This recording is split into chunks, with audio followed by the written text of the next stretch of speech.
Yasmin tiba di Bali dengan semangat. Di tasnya, ia membawa foto almarhum ibunya yang mengenakan pakaian tari Bali.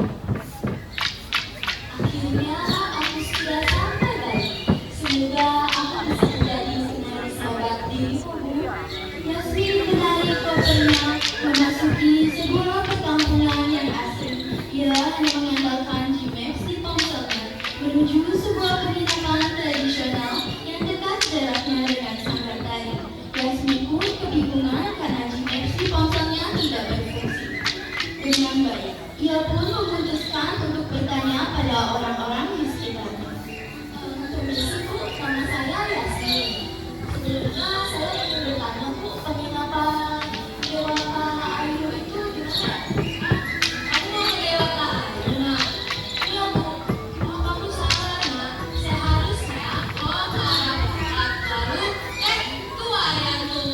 Ucapan Puri terpotong saat wayan anak pemilik penginapan berjalan melewati rumahnya.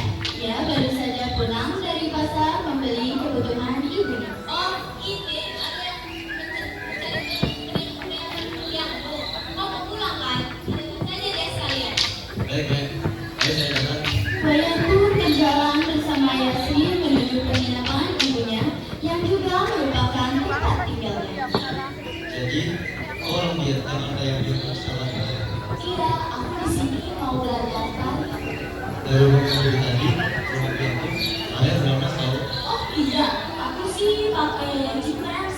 Jelas, sudah satu pakai. Mereka berjalan beriringan menuju penginapan. Sesampainya di sana terlihat Mei Ayu sedang menyirami bunga. Wanita parubaya itu menyambutnya dengan hangat. Ya, ada tamu deh. Yasmin aku masuk dulu ya. Oh, kamu Yasmin, betul. Betul, Mei, aku Yasmin. Hati-hati nah Yasmin, di sini kita hidup berdampingan dengan merasa makan. Kamu jangan sembarangan ya, Yasmin. Baik, Mei, di sini aku mau belajar tari saja kok. Baik, mari saya akan. Yasmin melangkahkan kaki menuju kamarnya. Sesaat setelah pintu tertutup, ia merasa atmosfer di sekelilingnya kurang menyenangkan, seperti ada sesuatu yang salah. Namun, Yasmin tak menghiraukan. Ia menata barang-barangnya, kemudian beranjak tidur sebab rembulan telah menyapa gadis itu.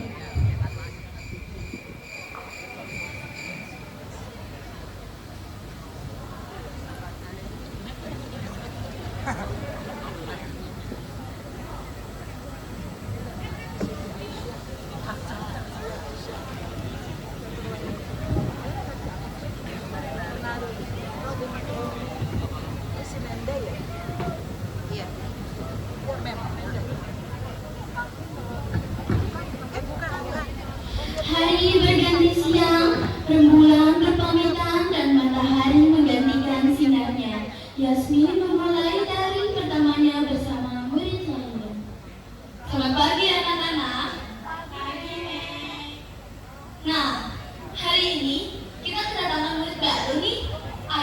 perkenalkan diri kamu. Perkenalkan, nama saya Yasmin. Salam kenal ya semuanya.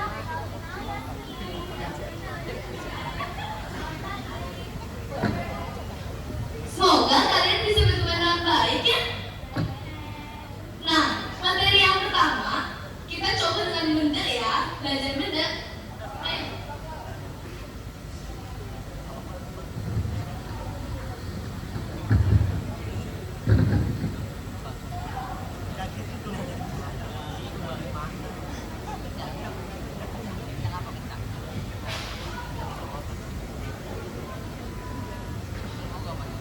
Sepertinya sudah bagus. Loh, tapi kok kayak ada yang aneh ya? Rina, kamu kenapa sih? Kamu udah lama di sini loh. Kok masih saja salah terus? Maafkan aku nih, aku mau perbaiki latihan selanjutnya. Iya, Jasmine, dia baru datang. Sudah benar itu? Ya sudah deh, latihan hari ini kita selesai saja ya. Tak terasa matahari pun mulai terbenam dan sesi latihan pun usai. Murid-murid lain pun bergegas pulang, sedangkan Yasmin yang merasa tertinggal dari teman-temannya pun tetap berlatih hingga malam hari. Yasmin, kamu kan masih di sini? Belajar tari yang ketinggalan tadi, Nek. Yasmin, tari ini bukan hanya tentang gerak, tapi tentang jiwa. Jangan tergesa-gesa, Yasmin. Sekarang, kamu istirahat ya, pulang, sudah larut. Baik, Nek. Setelah latihan, Yasmin melihat sesajen di sudut ruangan. Karena lapar dan lelah, ia pun memakannya.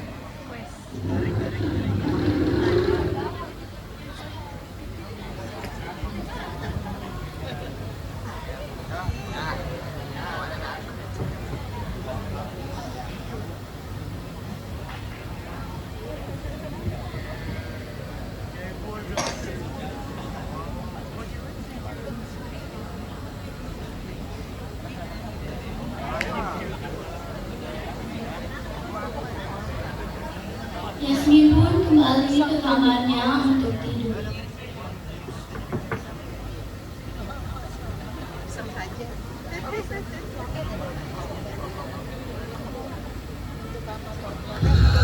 Malam itu saat dia tertidur, dia bermimpi buruk melihat sesosok bertopeng menyeramkan menatapnya dengan tajam.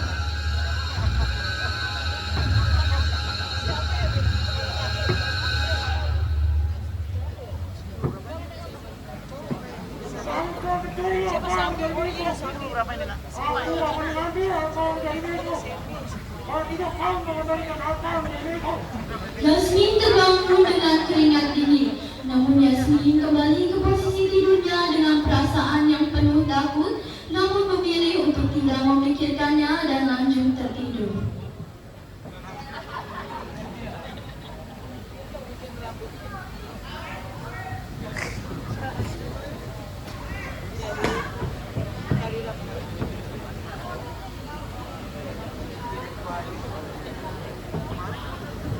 Keesokan harinya, Gentari mengajak Yasmin dan murid-murid lainnya untuk bermain permainan tradisional Bali, yaitu cak-cak seusai mereka berlatih nanti. Teman-teman, bagaimana kalau nanti kita main cak-cak?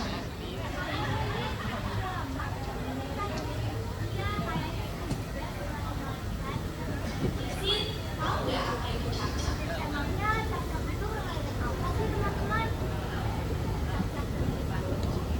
Anak-anak, istirahatnya sudah selesai. Ayo kita latihan lagi.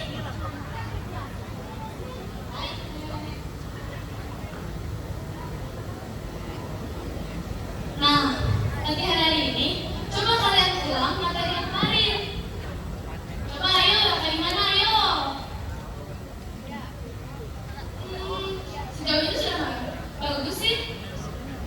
Sekarang kita mulai materi baru ya. Kalian coba buat delik, lurus, delik, lurus. Bisa ya? 1, 2, 3. Delik, lurus, delik, lurus. Sudah bagus sih. Kayaknya kamu kurang muda ya. Ya sudah, latihan hari ini kita udahin aja. Silakan ya. Usai latihan menari, mereka bermain permainan cak-cak sesuai sesuai dengan kesepakatan mereka tadi. Teman-teman, jadinya main capcak. Jadi, memangnya permainan capcak itu permainan apa sih? Capcak itu permainan yang menggunakan empat lagu dimainkan oleh manusia. Jika lagi berjoget, lagu akan kalah. Oh, seperti itu. Hitungannya berapa? 3 ya. Baik. Kita coba dari Mas Ayu ya.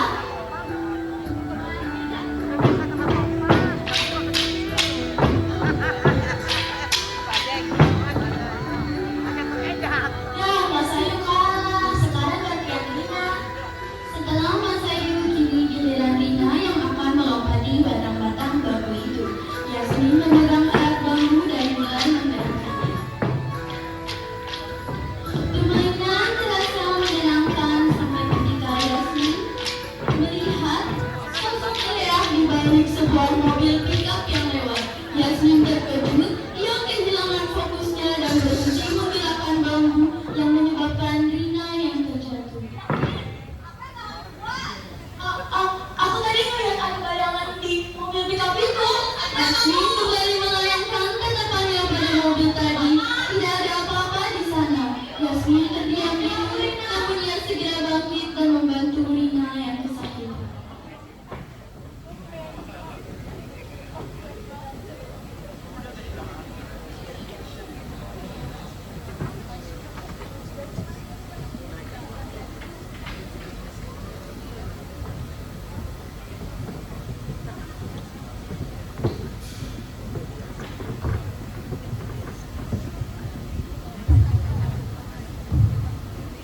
Rina mana? Oh, kamu kenapa, Rina?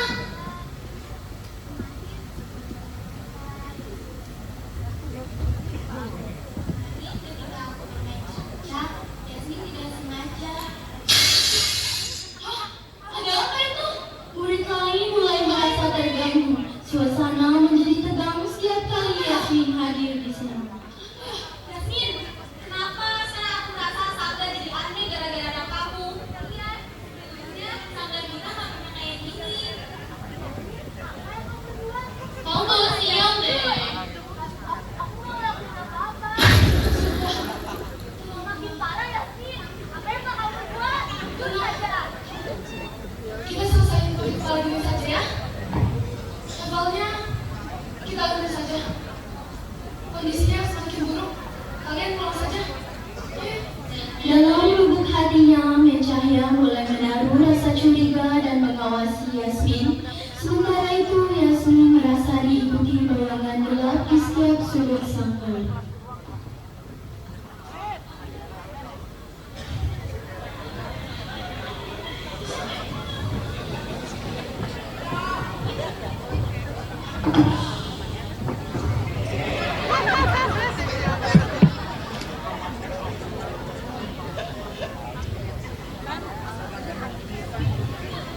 Kemarin aku melihat kejadian aneh di sebelah. Coba tanya beli Korea yuk.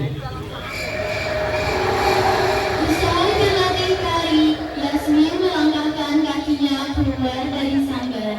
Ia berjalan menuju penginapannya. Sesampainya di penginapan, terlihat wayang dan beberapa anak kecil yang duduk melingkar. Yasmin pun mendekat dan bertanya. Nih aku lagi mau nanya aja ke Biro ya. Aku sering dengar soalnya, tapi sebenarnya ngeliat tuh apa sih? Emangnya beneran? Ya, itu selama deh. Dia mikir, kayak gitu, harusnya dari bahasa pasti itu dia akan melihat akan pengetahuan.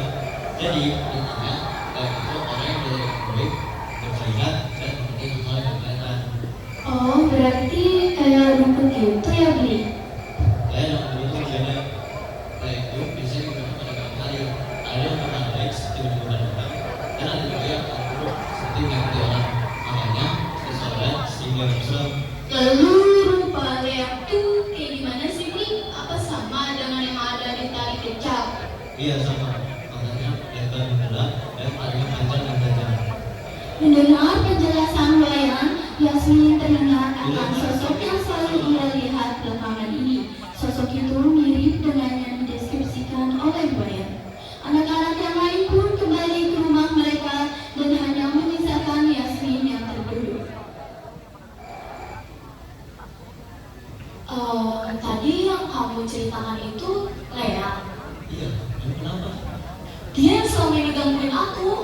Iya. Iya, Ya coba nyampein gua aja. baik-baik.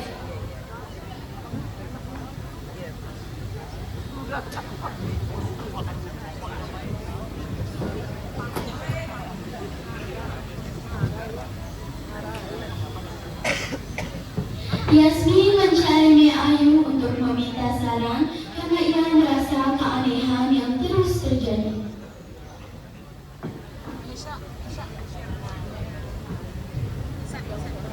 Ayu, aku ingin bertanya. Beberapa hari ini aku sering diikuti oleh bayangan gelap. Yasmin, kamu harus jujur. Ada sesuatu dalam keluargamu yang menderita semua alasan ini. Katakan padaku, ibumu itu cuma ada Laksmi kan? Hah? Bagaimana Ayu tahu? Dia teman aku. Aku pun terkejut saat kamu di sini. Tapi aku tidak bertanya kamu. Kamu gak teman aku. Tapi aku sudah lama mengenalmu, Yasmin. Wah, takdir mempertemukan kita ya, Nek. Tapi tunggu, sesuatu yang terjadi di keluarga aku itu apa ya? Iya, dia mencoba membuka batas dalam dirinya yang mempelajari Noya. Sebab, dan itu mengalihkan maksa. Dan kini aku cuma bersusah ibuku itu, Yasmin. Jadi semua ini gara-gara ibuku. Jadi apa yang harus aku lakukan? Iya, kamu harus menebus kesalahan itu semua. Ulangan, nak, jangan berfokus pada masalah ini. Besok kamu latihan tari lagi ya, Yasmin. Baik, Ayu, terima kasih. Yasmin pun kembali ke penginapannya dengan tentunya memikirkan perkataan Ayu tadi.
Usai latihan menari, Yasmin diajak ke pasar oleh Mencaya. Yasmin, kamu mau ikut ke pasar atau mau pulang? Aku ikut ke pasar aja deh. Udah, ayo. Wah, banyak yang jualnya. Iya, oh itu ada bunga. Iya, ayo, bagus ya, ya. Buat disanggar. Iya. Ini harganya berapa ya? Bisa dikurangi lagi nggak? Di tengah itu, Yasmin mulai berhalusinasi bahwa orang-orang di pasar adalah Lea. Ia mengusap matanya untuk memastikan kebenaran penglihatannya, tetapi terkejut ketika ia melihat sosok Lea tepat di depan matanya.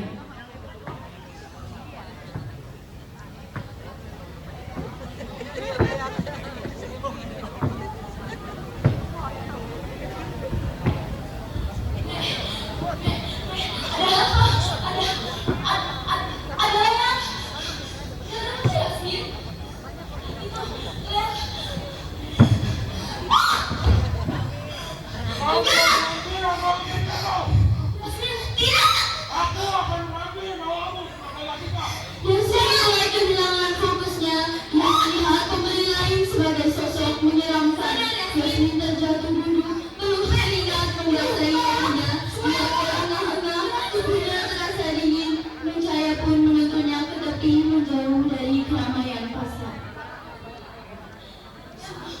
Tadi ada apa, Yasmin? Katakan padaku apa sebenarnya terjadi padamu. Apa jangan-jangan gara-gara aku memakan sesajen di pinggir sanggar waktu itu? Kamu makan sesajen? Yasmin, itu bukan dari kita. Itu kemarin luhur. Jadi apa yang harus aku lakukan? Kamu harus datang ke masjid setelah pementasan besok. Yuk,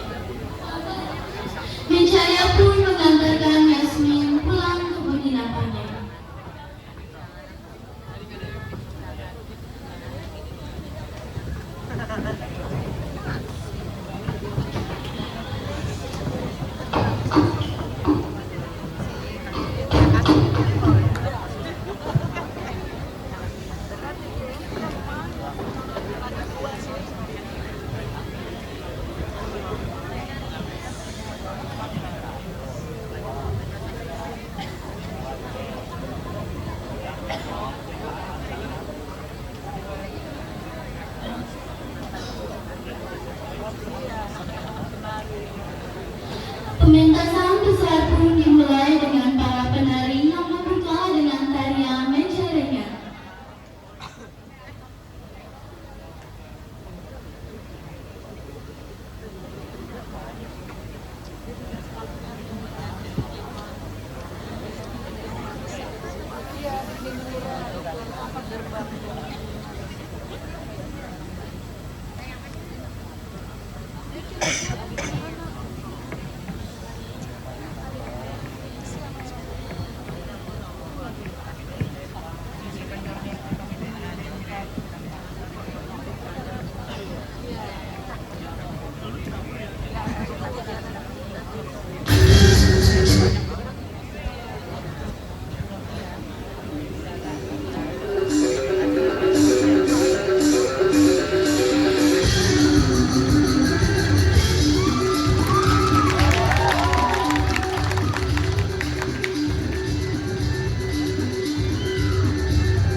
Kalian tahu kan siapa yang lebih berkuasa sekarang?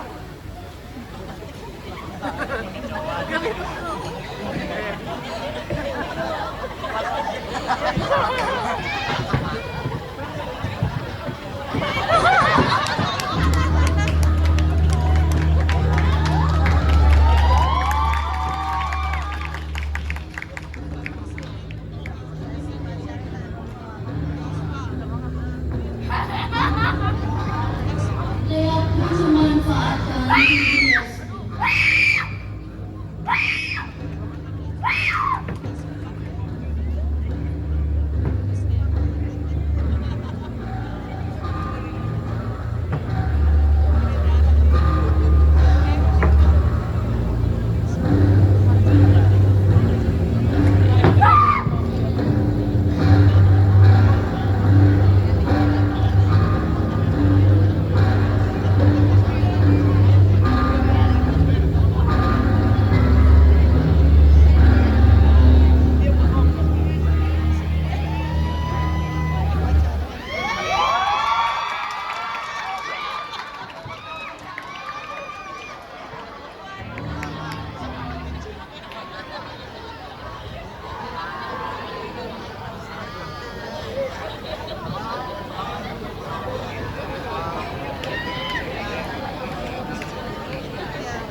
Yasmin dibawa ke pura oleh Mei Cahya dan Mei Ayu. Pendeta akan memimpin upacara besar untuk mengusir roh Lea. Namun Lea tidak pergi dengan mudah.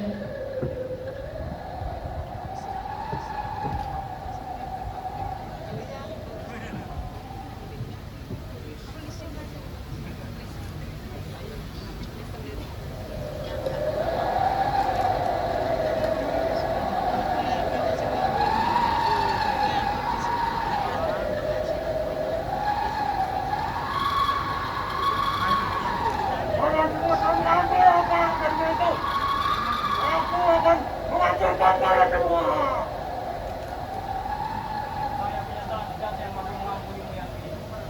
Mohon ampun pada sang leluhur dan binatang berkuasa. Yasmin menangis mengingat masa kecilnya bersama ibunya. Ia akhirnya memohon maaf dengan tulus baik kepada Lea maupun leluhurnya. Maafkan saya sudah tidak menghormati adat istiadat Bali. Maafkan saya. Lea akhirnya meninggalkan tubuh Yasmin tetapi tidak sebelum memberi peringatan. Janganlah kalian semua melakukan parah seperti itu. Aku akan membuatnya lebih parah. Upacara besar pun berakhir dengan suasana yang menegangkan.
Setelah ritual, Yasmin merasa lega, tapi keadaan di sangga dan penginapan menjadi lebih mencekam.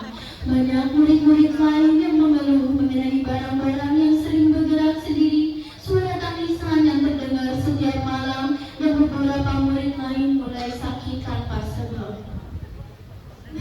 Kenapa ya? Walaupun sudah upacara, di rumah aku tuh masih banyak hal aneh. Aku tuh curiga deh sama Yasmin. Benar Yasmin, kamu jujur sama kita, kamu itu ngapain sebenarnya? Iya, kemarin ada barang-barang gerak sendiri di rumahku.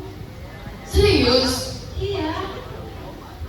Rohnya memang telah pergi, namun sesajen omongan Yasmin, itu adalah pintu kekacauan kita semua. Sebenarnya, maafin aku teman-teman, aku memakan sesajen di pinggir sangga waktu itu. Kamu makan saja. Kamu nggak boleh aja deh. Kamu tuh tahu nggak sih? Yasmin merasa bersalah, tapi dia tidak tahu harus berbuat apa. Ia masih bermimpi buruk setiap malam, melihat sosok ibunya yang menangis sambil berusaha berbicara yang terdengar samar olehnya. Maafin aku teman-teman. Kamu mikir nggak? Gampang ngomongin apa? Kamu itu. Kamu tuh jadi hantu desa ini. Kamu jadi serem gara-gara ada yang kamu tahu nggak? Sudah, kalian jangan begitu. Kita nggak menghargai itu. Jangan menghargai desa yang mereka namanya. Sudah, kan Yasmin juga sudah upacara kemarin. Semoga keadaannya semakin baik ya setelah ini. Yuk, kita pulang saja.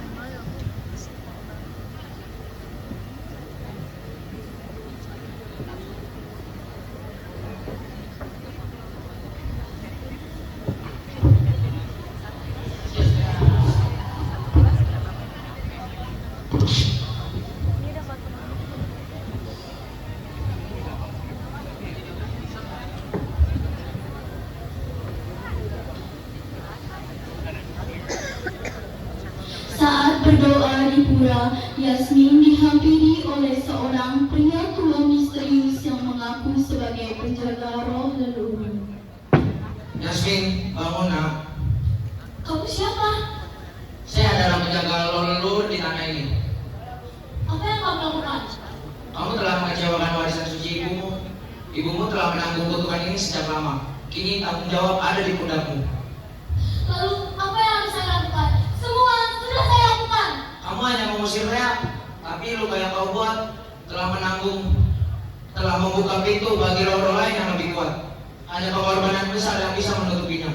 Penjaga itu menghilang, meninggalkan Yasmin dengan rasa takut dan geli.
Yasmin merenung, ia menyadari bahwa satu-satunya cara menghentikan kekacauan ini adalah dengan menyerahkan impian terbesarnya, yaitu menjadi penari terkenal. Dengan berat hati, dia memutuskan untuk meninggalkan tari selamanya. Di sebuah ritual besar, Yasmin membawa pakaian tarinya dan membakarnya di altar pura. Kuserahkan pada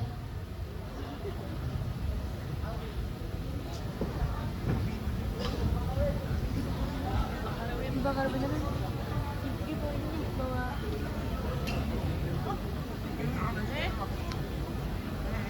dikasih gas dulu. Jauh banget bakar.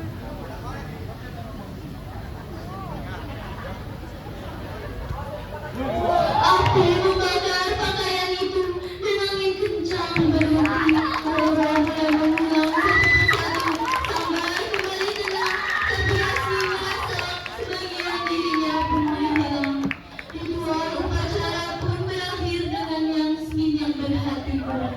Semua sudah saya amankan. Tolong kembalikan bagian desa ini. Yasmin, sudah.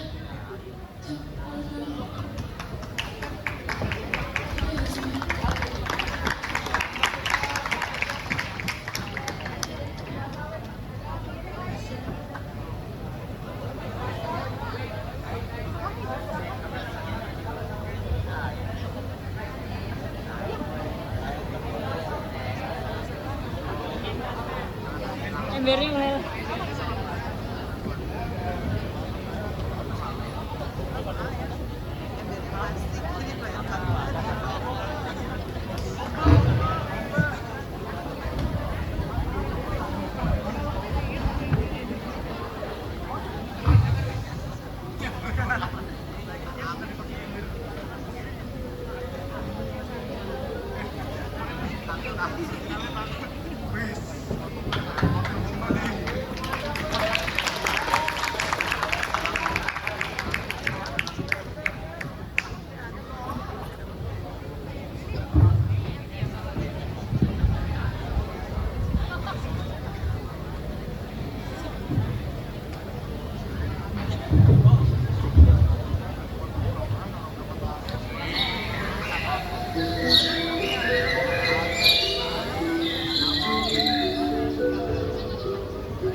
Sore yang tenang, Yasmin duduk termenung di teras penginapannya, menatap langit yang mulai berubah warna menjadi jingga keemasan. Di depannya terdapat koper yang meninggalkan, siap untuk meninggalkan Bali. Namun tatapannya kosong, pikirannya dipenuhi kekecewaan dan kesedihan. Ia mengenggam bingkai ibunya dan juga mengenang masa ibunya. Yang terdengar hanya suara burung yang mulai kembali ke sarangnya dan desir angin yang lembut. Wayan datang mendekat, membawa 2 cangkir teh hangat. Ia duduk di sebelah Yasmin, menyerahkan secangkir untuknya. Sore ini saya ada yang mau dulu. Semuanya sudah gagal ya. Aku gak bisa menjadi penari sehebat ibuku. Sudah berakhir atau hanya dulu itu? Apa maksudmu? Maka kita tidak bisa mendapatkan apa yang kita inginkan. Jalan yang kita tidak butuh mungkin hanya nafsu kamu dan Tuhan. Tapi aku sudah gagal ya. Aku tidak mengenal ibu, tapi aku yakin dia tidak akan bisa mengenal. Dia yang membuat dia sendiri. Yasmin menatap Wayan, matanya mulai berkaca-kaca. Angin berhembus lembut membawa aroma khas bunga kamboja. Ia menghela napas panjang seakan perlahan menerima takdirnya. Ayo, Pak, kita pula. Teman-teman bisa. Yasmin mengangguk pelan, mereka berjalan berdampingan menuju gapura. Di bawah langit Bali yang perlahan berubah menjadi ungu kemasan dengan hati yang sedikit lebih ringan.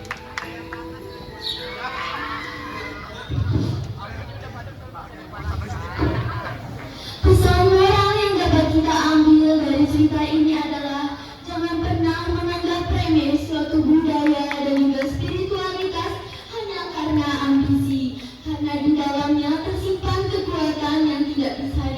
diputuskan dengan logika. Ambisi tanpa pemahaman mendalam hanya akan membawa kehancuran. Apa yang kita kejar harus selalu diiringi dengan rasa hormat dan juga rendah hati.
Masih ada lagi.